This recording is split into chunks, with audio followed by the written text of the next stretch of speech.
someone told you that uh, getting angry in traffic, literally, and I mean physically glued subatomic particles to your soul, you'd probably think they were crazy, right? Oh, absolutely. You'd call it mysticism or, I don't know, science fiction. Exactly. You certainly wouldn't think of it as a mechanical law of physics. But what if cutting-edge quantum mechanics was actually beginning to map out the exact same underlying mechanism of reality that ancient spiritual texts have been describing for millennia? Yeah, and that is the profound intersection we are exploring today. We're looking at a stack of sources that synthesize two seemingly opposite frameworks. Right. On one side, we have modern quantum physics, specifically AI models analyzing the behavior of subatomic particles. And on the other, we have deeply ancient Jain philosophy. We are drawing from an extensive audio lecture that details this exact overlap alongside a profoundly beautiful spiritual poem titled Main Chaitanya Hun, which translates to I am consciousness. So, our mission for this deep dive is to figure out how the subatomic waves of physics relate to the ancient concept of physical matter.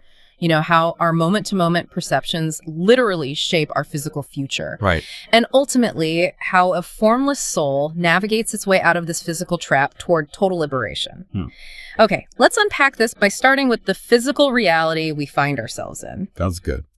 If we look at modern quantum physics, when we zoom all the way down past the cellular level, past the molecular level, down to electrons and protons, absolute solidity it disappears. It vanishes completely. Yeah. At that microscopic level, particles do not have a fixed permanent state. Right. They exist merely as waves of potential. I mean, they can be solids, they can be liquids, or they can just be probabilistic waves. Which is wild to think about. It is. And the defining factor, the thing that collapses that wave of potential into a fixed physical reality, is the act of observation. So the matter reacts to the observer. Precisely. The whole universe is moving on these waves. Which fundamentally challenges how we experience everyday life. I mean, you knock on a wooden table, it feels solid. But quantum mechanics tells us that solidity is highly conditional. Yeah, it's dependent on you. And here is where the source material draws a striking parallel. Jain philosophy has mapped this out for thousands of years. Right, describing the entire physical universe as being constructed of infinite, incredibly subtle particles of matter. The term they use for this is pudgala. Pudgala? Yeah. Pudgala encompasses absolutely everything that has physical properties. So form, taste, smell, touch, even sound and light. It is the shifting sea of subatomic matter. Wow. But is it basically the same thing? Like the quantum concept of particles reacting to an observer, is that essentially the same as the Jain concept of the soul interacting with Pudgala? It's remarkably similar. Huh. But Jain philosophy takes the baton exactly where quantum physics hits a wall. Physics stops at the physical boundary. It can measure the collapsing wave of the Pudgala, but it really struggles to define the consciousness doing the observing. Because it's not physical. It's fascinating how science describes what is visible or measurable, while spirituality kind of maps out what is felt. Exactly. And that's where Jain philosophy introduces the amurtic atma. The formless soul. Right, the completely formless soul. Okay, wait. If the soul is amurtic formless, meaning it has zero physical mass, zero dimensions that we can measure in a lab, how does it interact with the physical universe made of Pudgala? Do they exist in separate dimensions? No, actually, they exist in the exact same space. Really? Yeah. The formless soul occupies the same spatial coordinates as the physical atoms of the body. They are completely overlaid. That's hard to picture. Think of it like radio waves passing perfectly through a solid brick wall. Oh, okay. The wall is there, the waves are there, occupying the exact same space, but their natures are entirely different. They operate in tandem, but remain fundamentally distinct. So we have this shifting sea of quantum matter, the Pudgala, and we have the formless observer, the soul, occupying the same space. If the matter reacts to the observer, what happens when the observer fundamentally misunderstands its own nature? Well, this brings us to a terrifyingly easy mistake to make, which the texts call mithyatva. Mithyatva. Right. It translates to false perception or illusion. Yeah. When we look down at our hands or feel the electrical firing of our brain synapses, we automatically think, I am this body. Right. Or these thoughts are mine. Exactly. I am the one taking action in this world. It's like wearing a highly advanced VR headset. You drop into this incredibly immersive video game, and the sensory feedback is so intense that you get entirely caught up in the gameplay. Oh, absolutely. You genuinely believe you are the digital avatar. You completely forget you're the one sitting on the couch just wearing a visor. Yes. You start physically dodging when something flies at your character. That's a great analogy. And what's fascinating here is that the danger of that VR illusion, that mithyatva, is that it carries severe physical consequences in the real world. Physical consequences? Like what? Both quantum mechanics and Jain philosophy agree that this false perception is the mechanism that binds us. When you believe you are the doer of the actions in the game, your formless soul generates a kind of vibratory frequency. Okay. It acts exactly like a powerful electromagnet. Wait, an electromagnet, so an invisible thought or belief creates a literal magnetic field. Precisely. By holding the false belief of I am the doer, that vibratory passion turns the soul into a magnet, and it literally pulls the surrounding pudgala, those subatomic particles of physical matter, and glues them to the soul. No way. Yes. This is what karma actually is. Hold on. Karma isn't some abstract cosmic justice system like where the universe balances a ledger of good and bad deeds. It is literal subatomic physical matter. It is entirely physical. Karma is an influx of specific pudgala particles that bind to the formless soul. And the sources are incredibly specific about this. How so? When that subatomic glue attaches to you, it organizes into 148 prakritis, or specific natures. Okay. Think of these prakritis as microscopic lines of code that dictate the exact parameters of your future reality. Lines of code? Like what? Give me an example of what these 148 prakritis actually control. They control everything about your physical existence. One prakriti dictates your exact skeletal structure. Wow. Another determines your lifespan down to the microsecond. Others dictate the diseases you will encounter, your level of physical energy, or even whether people generally like you or instinctively dislike you. That is intense. It is.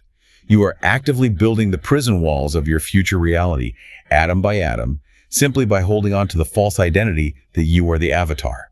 Which loops back to the idea of time, right? The sources mention that when consciousness is purely absorbed within itself, time ceases to exist. Exactly. But because we are stuck in this mithyatva, constantly generating a physical future through our magnetic attachment to the avatar, we experience time, aging, and suffering. We trap ourselves in causality.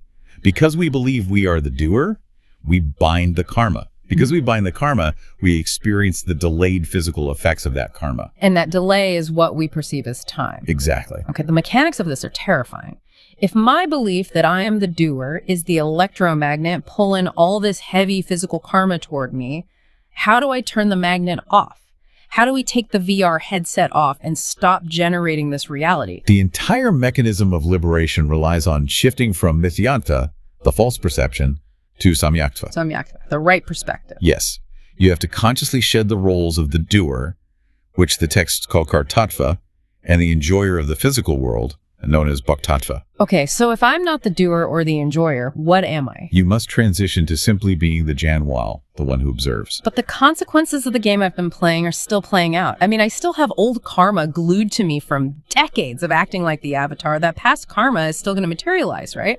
It absolutely will. The past karma will come to fruition, creating situations in your life.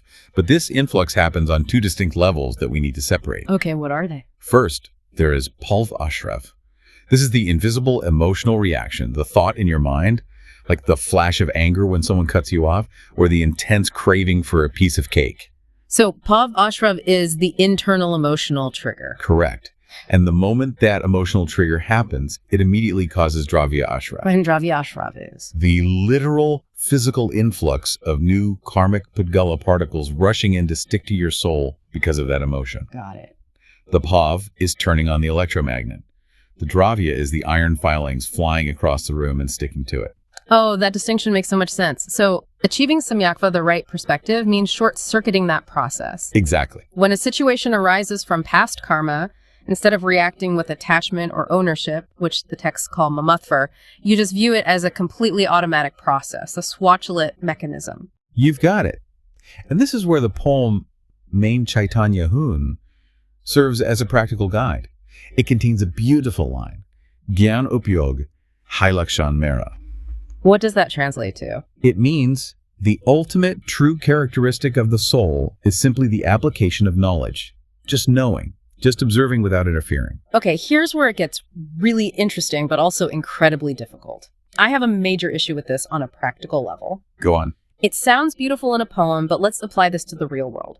Let's say a metaphorical or even literal car crash happens in your life.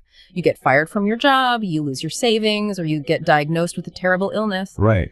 Is it really as simple as just watching a car crash happen in your own life and doing absolutely nothing? Well, that is a crucial misunderstanding of the texts. Shifting to the role of the observer does not mean physical paralysis. No, it doesn't. Not at all. Your biological machine, your body, which is entirely made of pudgala, will still take action. You still go to the doctor for the illness. You still submit resumes to find a new job. Then how are you just the observer if you are actively sending out resumes? Because the detachment happens internally at the level of consciousness. You realize that your formless soul is not the one losing a job. Your formless soul is not the entity getting sick. Oh, I see. You observe your physical body taking the necessary actions in the physical world, but you harbor zero internal anxiety, ownership, or emotional turbulence about the outcome. You are merely the consciousness watching subatomic particles rearrange themselves in the simulation. Ah. So the avatar continues to fight the battle on the screen, but the person on the couch realizes their actual heart rate doesn't need to spike. The body acts, but the soul simply watches. Beautifully put. And by holding that specific detached perspective, you achieve a massive scientific and spiritual victory. Which year? You halt what is called anantana bandhi, the endless infinite cycle of bondage. By refusing to generate the emotional bhava shrav, you never turn the electromagnet on. Right, because there's no attachment. Exactly. And without that magnetic pull of false identity, the old karma that comes to fruition simply falls away. It sheds naturally because it literally has nothing to stick to. Okay, so if turning off the electromagnet is step one, what happens to the massive pile of iron filings that are already glued to you from a lifetime of false perception? Right, the accumulated karma. Yeah. How long does it take to shed all of them, and what does that roadmap look like? Well, the sources outline this roadmap meticulously through the gunastanas. Gunastanas? Yes. Yes. They are the 14 stages of spiritual development. Yeah. It's essentially a ladder of consciousness. Let's break that ladder down. Where do we start? Stages 1 through 3 are where most consciousness resides. This is the domain of mithyapa. The illusion. Exactly. Yep. You are completely caught in the illusion, reacting to everything, constantly binding new karma. The massive turning point happens at the 4th gunastana. What happens there? This is the moment of awakening. This is when you finally achieve samyakva and realize you are the observer. The moment you realize you are wearing the VR headset. So you turn the magnet off at stage 4. What happens as you climb higher? From the 4th stage all the way up to the 13th, the soul engages in a process of intense, deepening focus.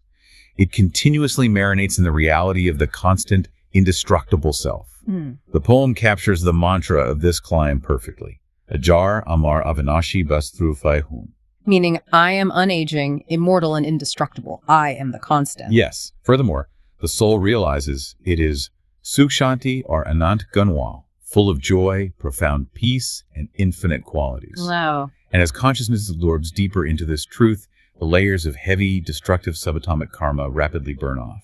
So it's an accelerating process of shedding physical matter from the formless soul. What does it look like when you reach the top of that specific climb? Like what happens at the 13th gunastana? At the 13th stage, an extraordinary state is reached. You are almost entirely free. You are still walking the earth, you still have a physical body, but you have successfully destroyed all of the core destructive karmas that clouded your perception and trapped your soul. Wait, if the destructive karmas are gone, what is keeping you tethered to the physical world at all? Why haven't you just floated off into a different dimension? Because you still possess 4 non-destructive karmas, known as agatiya karmas. Aganaha karmas, okay. You can think of these as the lingering biological momentum of the physical machine. They maintain your physical body, your current lifespan, your specific sensory inputs, and your immediate surroundings. They don't drag you down? No, they don't harm the soul's purity. They just keep the simulation running until the timer hits 0. Oh, it's like a car engine that has been turned off, but the wheels are still rolling forward purely on remaining momentum. That is a perfect analogy. Once that momentum runs out, once the final lifespan ends and those 4 agatiya karmas dissolve, the soul steps into the 14th gunastana for just a microsecond and then immediately achieves ultimate liberation, the moksha or siddha state. The absolute end of the game. Total separation. Not a single physical atom, not one molecule of pudgala remains attached to the formless atma. The soul exists purely as infinite knowledge and bliss, completely outside the bounds of physical time and space. That is incredible. But it creates a terrifying contrast if we look at the other direction. If the 14th stage is total infinite freedom, what happens if you never have that awakening at stage 4? If you stay stuck in the illusion. Yeah. What if you stay stuck aggressively defending your avatar's ego lifetime after lifetime? The sources describe the alternative quite starkly. Those who remain entrenched in the false perspective, constantly binding heavy karma through anger, greed, and ego, risk falling into the Negod state. The Negod state. Walk me through what that actually means. It is the ultimate claustrophobia of consciousness. It is a state of microscopic, single-sensed existence where infinite souls share a single physical body. Ooh, what? They live for merely a fraction of a second, experience intense suffering, die, and are instantly reborn in the same state. That sounds horrific. It is an endless mechanical cycle of birth and death, constantly binding new karma, completely blind to the fact that they are actually the vast, immortal observer. The ultimate tragedy of forgetting who you are, which brings an incredibly heavy but empowering realization straight to you, the listener. Absolutely. Because from what I'm understanding, the texts we're exploring place a massive emphasis on absolute unyielding free will.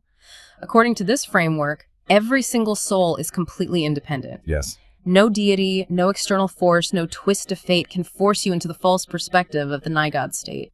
And on the flip side, no one can just hand you the keys to the 14th stage of liberation. The autonomy is absolute. Your reality is entirely your own construction. It is the most breathtaking synthesis of science and spirituality. When you really map it out, the final liberation of the soul is not some vague, mystical fairy tale requiring blind faith. Not at all. It is presented as a highly technical, logical triumph. It is the systematic, calculated shedding of subatomic pudgala from the formless Atma. You are constantly generating your future reality through your perception of the present. The quantum wave collapses based on the observer, and the karmic matter binds based on the observer's belief. So what does this all mean for you?